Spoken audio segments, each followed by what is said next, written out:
Eu espero que vocês saiam daqui renovados por essa palavra. Eu coloquei assim fiz um esboçozinho em casa, né? E eu coloquei assim: profeta, evangelista, dom ou ministério? Já fica uma interrogaçãozinha, né? Dom ou ministério? No finalzinho vocês vão compreender bem. Amém? Louvado seja Deus. Então, amados, para a gente começar a falar dessa palavra, vamos lá no livro que é o versículo chave, que é Efésios 4, 11. Vai colocar aqui, pastor? É que fala dos chamados, né? Pode ser o que eu tiver no coração do Senhor. Para mim, a minha versão aqui está como atualizada. Olha que chique, né? Tem até isso aí. Qual versão você quer? Amém? Ele mesmo concedeu uns para apóstolos, outros para profetas, outros para evangelistas, outros para pastores e mestres. Amém? Todas as vezes que eu ouvi esse versículo, eu sempre falei: me ensinaram assim, né? Esse daqui é ministério. E a gente vai absorvendo aquelas coisas que as pessoas vão falando, a gente vai lendo e vai depois descobrindo um monte de coisas, né? E louvado seja Deus. Para a gente começar a falar sobre o assunto, nós vamos abordar primeiro profeta, né? Todos nós sabemos o que foi um profeta, né? O Velho Testamento vai dizer que o profeta era um homem separado, que era um homem santo, que era um homem que se desviava do mal, que era obediente à palavra do Senhor. E ele era usado para falar com o povo. Deus sempre procurou, uma coisa que nós temos que entender é que Deus, ele sempre procurou um meio, ou sempre procurou uma maneira de falar. Ele sempre vai transmitir alguma coisa para nós. Deus jamais vai enviar alguma coisa sobre a terra, sobre algum estado, sobre algum país, sobre uma nação, sem primeiro avisar. E Deus fala de muitas maneiras. Nós precisamos entender isso. Deus fala através de sonho, Deus fala através de visão, Deus fala pessoalmente. Tem uma palavra que eu li bastante esses dias, que é teofania, né? Que Deus fala, é uma manifestação divina em forma humana.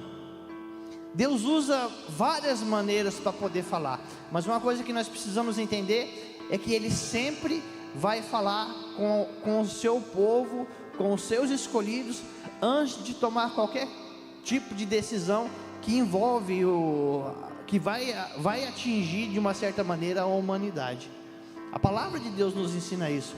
Todas as vezes que Ele ia enviar um juízo, uma correção, Ele queria tratar, Ele avisava. Ele enviava os profetas. Profetas eram homens escolhidos. Antigamente se falava muito quando você lê, ele também era conhecido como vidente e profeta. Eles usavam esse termo. Depois nós começamos a ler e nós entendemos que depois Deus começou a usar somente o nome de profeta. Hoje não se consagra mais profeta como se consagrava antes, né? Era separado, era consagrado, derramava lá o óleo e tinha isso. Hoje a gente não vê mais isso. Eu, pelo menos nesses 18 anos que eu tenho de caminhada com Cristo, eu não me lembro de ter visto uma consagração de profeta. Louvado seja Deus. Mas Deus ainda continua usando os profetas. Ele ainda continua usando. Quando Ele quer falar com alguém, Ele levanta um profeta para poder falar. Louvado seja Deus. Eu falei aqui, né? Eles eram separados. Uma palavra que a gente pode ver aqui, que eu peguei também esses dias, é Amós 3:7, que fala assim: certamente o Senhor Deus não fará coisa alguma sem ter revelado o seu segredo aos seus servos e aos seus profetas. Olha aí, a confirmação. Ele nunca vai fazer nada sem revelar primeiro, sem dizer primeiro. Ele vai falar, ele vai usar alguém para falar conosco. Toda a Bíblia foi revelada por profetas. Deus usou alguém para poder avisar. Nessa passagem, Amós, ele ia trazer um juízo, ele ia castigar o povo estava em tremenda rebeldia, o povo estava andando fora da palavra, estava andando fora dos ensinamentos, estava andando do jeito que eles queriam. Então Deus, ele pega e fala para Amós, o que ele vai fazer, e Amós adverte o povo, fala, Deus vai vir e vai fazer, e ele fala, e ele aqui ele nos disse, que ele nunca vai fazer nada, sem primeiro revelar, aos seus profetas, aos seus servos, né? Louvado seja Deus. No dia que o pastor Felipe me chamou, que ele falou, ó, fica com a apostila que semana que vem é você. Naquela mesma noite, né? Naquele mesmo, para não dizer que foi naquele mesmo momento, o Senhor colocou uma palavra no meu coração, e que foi o livro de Ezequiel 37, uma passagem bem conhecida entre nós, né? Que fala sobre o vale dos ossos secos. E Deus falou ao meu coração de uma maneira muito assim gostosa a respeito dessa palavra. Nós conhecemos essa palavra, né? O Senhor fala que a palavra de Ezequiel diz assim: e veio a mim a mão do Senhor, e ele me levou pelo Espírito do Senhor e me deixou no meio de um vale que estava cheio de ossos secos. Ele me fez andar ao redor deles, e eu pude ver, eram muitos numerosos, o vale dos ossos secos, e os ossos estavam sequíssimos. Então me perguntou: filho do homem, será que esses ossos podem reviver? Respondi: Senhor Deus, tu sabes. Então ele me disse: profetiza a estes ossos e diga: ossos secos, ouçam a palavra do Senhor. Profetize a esses ossos secos. E eu fiquei pensando nessa palavra, como o Senhor falou comigo naquele dia, e eu fiquei pensando nela todos esses dias. Capítulo 37 de Ezequiel. Ezequiel já tinha sido usado várias e várias vezes para transmitir algo do Senhor, para trazer uma palavra de conserto, de juízo. E Ezequiel, será que eu fiquei pensando, e isso é uma coisa minha, do jeito que o Espírito Santo de Deus falou no meu coração, e a minha mente ficou trabalhando, eu fiquei imaginando, Ezequiel, o profeta, já tinha levado tantas palavras do Senhor, e essa passagem fala exatamente de um período que eles estavam, um povo saiu do cativeiro e o outro povo permanecia no cativeiro. Eles estavam mortos espiritualmente, eles estavam desanimados, eles estavam sem esperança. Por isso que Deus deu a visão a Ezequiel sobre o vale dos ossos secos. Aqueles ossos do vale dos ossos, aquele vale dos ossos secos representava toda aquela nação que tinha acabado de passar por um processo de escravidão, de morte, de humilhação, tinham perdido suas casas, suas terras, sua nação.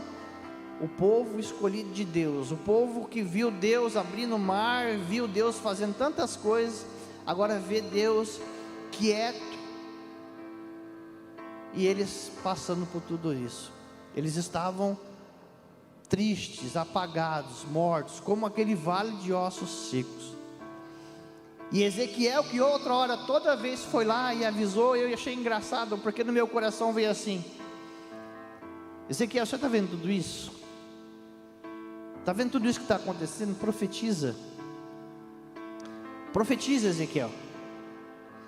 Eu fiquei imaginando, se fôssemos eu, por exemplo, ou se fossem os irmãos, será que precisaria Deus mandar a gente profetizar? E sair profetizando, olha, Deus vai restaurar, Deus vai fazer, Deus vai acontecer, mediante o sofrimento do seu povo. Você vê o seu povo, eu vendo vocês sofrendo, vendo vocês passando por tudo isso, e eu tendo esse tipo de experiência com Deus, de algumas vezes, e não digo pouca, porque aqui nós estamos no capítulo 37, Deus ter falado comigo e eu não poder passar isso para vocês. Olha, assim como Deus falou outra hora, Ele vai falar de novo, e Ele vai mandar sobre vocês a restauração, o renovo. Mas Deus pega Ezequiel e fala para Ezequiel: abra a boca e profetiza. Fala para esses ossos secos que sobre eles vai vir carne, vai vir tendão, vai vir pele, e eu vou soprar. E depois você sopra, fala para o Espírito Santo de Deus soprar, profetiza, abre a boca e profetiza. Louvado seja Deus, louvado seja Deus. Essa era a função de um profeta. O profeta era escolhido para falar as coisas de Deus. Deus se manifestava da maneira que Ele queria, do jeito que Ele queria, mandava a sua palavra e o profeta ia lá e passava. Mas o interessante dessa passagem, e nós sabemos não só dessa passagem, mas de todo o Velho Testamento, que nós sabemos que o profeta era um homem santo, separado, que buscava o Senhor, buscava a sua palavra, mas ele não tinha o Espírito Santo de Deus. O Espírito Santo de Deus não estava no homem. O Espírito Santo de Deus vinha sobre ele no momento em que ele ia profetizar. O Espírito Santo de Deus vinha, ele entregava o recado de Deus, o homem de Deus passava adiante aquilo que o Senhor colocou, depois ele retornava e ficava lá. A Trindade se unia. Assim era o profeta. Amém? Mas vamos falar agora sobre o evangelista. É bom também. O evangelista nós encontramos, a primeira vez que ele é mencionado foi nesse versículo que nós lemos em Efésios. É a primeira vez que nós vemos ali mencionado falando sobre evangelista. E a gente entende que é um ministério, que ele também não é diferente do profeta, porque ele também é um homem santo, ele também é um homem que busca o conhecimento, que busca o Senhor. A diferença é que ele tem duas diferenças. A primeira diferença é que ele reconhece o Senhor Jesus como Senhor e Salvador, ele o aceita, e ele começa a pregar a palavra do Senhor. O Velho Testamento, o profeta recebia o Espírito Santo de Deus e entregava a mensagem. O Novo Testamento, ele confessa Jesus como Senhor e Salvador, e o evangelista, não só o evangelista, como todo cristão, ele é selado com o Espírito Santo de Deus. Você quer ver um evangelista? Olha para o irmão do seu lado. Esse é um evangelista. Não, pastor, mas eu não fui ungido evangelista, eu não fui consagrado evangelista. Nós recebemos um mandamento do Senhor: ide por toda a terra e pregai o evangelho a toda criatura. Quem crê e for batizado será salvo. Esse ide não foi só para os apóstolos, foi para nós. Nós somos evangelistas. Quando nós aceitamos o Senhor Jesus como nosso Senhor e Salvador, nós aceitamos a sua palavra, nós aceitamos os seus evangelhos, os seus ensinamentos. E quando o Espírito Santo de Deus entrou dentro de nós e fez habitação em nós, junto com ele veio os evangelhos de Cristo. Junto com ele veio o ide, veio pregar, veio anunciar as boas novas. Nós fomos chamados para anunciar as boas novas. Todos são profetas? Não, todos somos evangelistas. O evangelista é maior do que o profeta? Não, o evangelista é igual ao profeta. A diferença é que antes se usava daquele jeito, e hoje o Senhor usa desse jeito. Todos nós fomos chamados para pregar o evangelho de Cristo. Todos nós fomos chamados para andar de acordo com essa palavra. Livro de Hebreus capítulo 1 também vai dizer para nós o seguinte: que outra hora, tendo Deus falado através dos seus profetas, nesses últimos dias o Senhor tem nos falado através do seu Filho. Tudo que o Senhor precisa falar para a gente está aqui dentro. Nós estávamos ontem na célula, e assim como nós estávamos aqui no domingo, eu tive a oportunidade de comentar lá, e um dos versículos que eu amo é aquele que eu falei, que quem encontra isso daqui, encontra vida e saúde para o seu corpo. Mas é preciso eu acreditar que essa palavra é a palavra de Deus, e que isso aqui saiu da boca de Deus, através de um profeta ou através de um evangelista, mas saiu da boca de Deus. Nada que está aqui saiu do coração do homem, saiu do profeta, da boca do profeta ou da boca do evangelista, somente do coração dele. Saiu da boca de Deus para o coração do evangelista e veio para dentro da Bíblia para nós. Louvado e engrandecido seja Deus. É mais ou menos assim a diferença entre o profeta e o evangelista. Mas e agora, é dom ou é ministério? Eu fui ministrado através disso. É dom ou é ministério? Esses dois dons, são dois dons ou são dons ministérios? Deixa eu tentar explicar para vocês do jeito que entrou no meu coração. Eu sou pastor, sim ou não? Eu fui ungido, foi derramado o azeite sobre minha vida, eu fui consagrado. Ou seja, eu já pastoreei a igreja. Hoje eu não pastoreio mais. Hoje eu participo da IBAV, eu estou junto, eu participo de alguns ministérios. Seria mais ou menos assim. Vou colocar outro exemplo.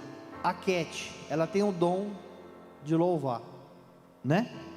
É um dom ou não? Sim ou não? Ela louva ao Senhor. Se ela somente louvar ao Senhor na casa dela, se ela somente louvar ao Senhor no trabalho dela, se ela tão somente louvar ao Senhor na rua, é só um dom. Mas se ela aplicar isso na igreja, se ela aplicar isso na obra de Deus, se ela aplicar isso no seu dia a dia, para poder impactar as pessoas através daquele dom, ele deixa de ser dom. Ele não deixa de ser dom, corrigindo. Ele não apenas será dom, mas ele se torna ministério. É exatamente dessa forma. Eu sou pastor. Eu fui ungido, fui consagrado, fui separado. Se eu não fizer nada, se eu não pregar a palavra, se eu não subir aqui e não transmitir para você, se eu não aconselhar, se eu não orar por você, é apenas um dom. Mas se eu exercer esse dom, você me chamou, eu estou junto, eu estou aqui, vamos lá pregar, eu venho e eu prego, e eu venho e faço as coisas, ele é ministério. Exercendo o meu ministério pastoral. Assim como você foi chamado, entenda a profundidade disso. O Senhor Jesus falou: ide e pregai o evangelho a toda criatura, quem crê em mim e for batizado será salvo. Foi uma mensagem lançada para os discípulos e lançada para nós, através da sua palavra, porque a palavra de Deus ela é viva e eficaz. O efeito que ela tinha há 4.000 anos atrás, há 3.000 anos atrás, é o mesmo efeito que ela tem hoje. Você tem um dom, o dom de evangelismo, de pregar, de ministrar a palavra. Ah, pastor, eu não me vejo pregando em cima do altar. Pregue na rua. Transforme esse dom em ministério. Transforme o seu dom em ministério. Transforme o seu dom em ministério. Porque as pessoas estão precisando. As pessoas aí fora estão precisando. Tem uma passagem, eu não me lembro qual é o capítulo. Timóteo. E ele fala: desperta ou reaviva o dom que há em ti, pela imposição de mãos. Ele está dizendo: eu te separei, eu coloquei a minha mão, eu te consagrei, eu te separei para a boa obra, foi derramado sobre você um dom, agora reaviva. Eu não sei se ele estava parado, eu sei que foi um sacode. Reaviva o dom que há em ti. se você sabe qual é o seu dom, se você já foi buscar isso, se já foi falado para você que você tem um dom, vá atrás. Por essa razão, venho lembrar-lhes que reavive o dom de Deus, que está em você pela imposição das minhas mãos. Ele foi separado também para fazer a obra. Mas Paulo manda avisar aí, ó, reaviva. Por que reaviva? Se é reaviva, é porque estava morto, porque estava parado. Se é para reavivar, é porque estava parado, estava morto, precisava ressuscitar. Ezequiel 37 que nós lemos. Profetiza Ezequiel: o povo está morto espiritualmente, o povo está sem esperança, o povo não está conseguindo enxergar a luz no fim do túnel. Vai lá e seja a luz no fim do túnel. Reaviva esse povo, profetiza, abra a sua boca e profetiza. Louvado seja Deus.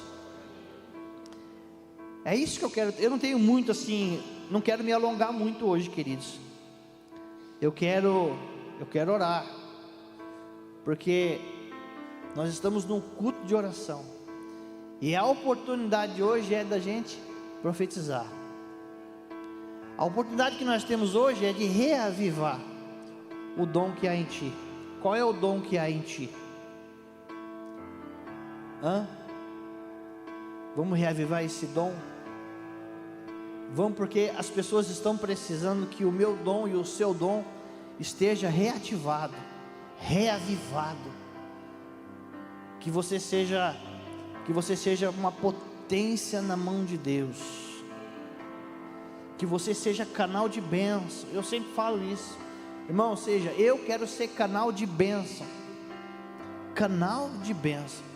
Hoje nós vamos fazer, na verdade nós iríamos fazer 4 períodos de oração, né, com propósito. Mas a nossa irmã, ela nos deu uma desfalcada. Não sei se o Fulvio vai levantar outra pessoa para estar orando no lugar dela. E nós vamos clamar ao Senhor. Nós vamos orar por salvação, por cura, por libertação. Nós vamos orar por esses alvos, amados. E depois nós vamos chamar aqui, né, eu vou chamar aqui o pastor Felipe, vou chamar aqui o Bi, vou chamar o Fulvio, a Kébia. Nós vamos ficar aqui na frente clamando, orando. E quem tiver sentindo no coração e precisa de uma oração específica, olha, eu queria uma imposição de mãos, nós vamos orar. Se for uma enfermidade, nós temos o óleo da unção. A palavra do Senhor diz: olha, estás aflito, ore. Está aflito, ore. Mas se você está doente, chama o presbítero, chama o pastor e bota esse homem para trabalhar. Porque a Bíblia diz que esse homem ungindo você, o doente ficará curado. Nós não estamos mais desfalcados. A primeira oração já vai entrar no ar agora. Quem estava faltando chegar, chegou. Louvado seja Deus. Glória a Deus. Nossa irmã Marisa que ia fazer a oração, não vai, né? E ela estava hoje, foi comprar um pãozinho na padaria, e aconteceu um acidente lá. Uma pessoa caiu, a dona da padaria, bateu a cabeça e ficou tempo para acordar. E ela mandando para nós desesperada a mensagem: ora que a mulher está desacordada, ora que a mulher está desacordada. Eu falei: fique aí com ela, nós vamos para a igreja. Mas se ela veio aqui, a irmã também já acordou, já está bem. E louvado seja o nome do Senhor. Louvado seja o nome do Senhor. Existe uma igreja que ora. Existem pessoas que oram e pagam o preço em oração. Eu não sou a melhor pessoa indicada para falar isso. Dos grupos de intercessão eu sou o que menos participa, mas eu oro também, amados. Mas existem pessoas aqui que estão 24 horas, sem exagero, orando, buscando a minha cura, a sua cura, a minha libertação, a sua libertação, a minha restauração, a sua restauração. Pessoas que estão abrindo a boca estão sendo profetas. Pessoas que estão abrindo a boca estão sendo evangelistas, pregando a palavra de Deus, estão intercedendo. Amém? Glória a Deus. Vamos orar? Vamos? Então vamos nos colocar de pé para orar. Eu quero fazer uma oração rápida também. E em seguida, eu vou chamar a Marisa para fazer a primeira oração. E eu sempre ouvi assim, amados: aonde há o Espírito Santo de Deus, há liberdade. Olha o tamanho da igreja. Se você quiser orar sentado, você ore. Se você quiser orar em pé, você ore. Se você quiser pegar um cantinho lá atrás, sentar e falar: eu vou ficar aqui atrás orando, pelo menos essa primeira oração sozinha, não importa. Vai e faça isso. O importante é você orar. O importante é você colocar para fora aquilo que você precisa colocar para fora. Porque existe uma pessoa que está aqui conosco, que ele está querendo ouvir a sua oração. Tudo que ele quer, ele sabe o que você precisa, ele sabe o que você necessita, ele sabe da sua condição, ele sabe que às vezes você não tem nem palavras para falar, mas ele quer ouvir. Ele só espera isso, que você fale uma palavra, para que ele também possa liberar uma palavra para a sua vida. Amém?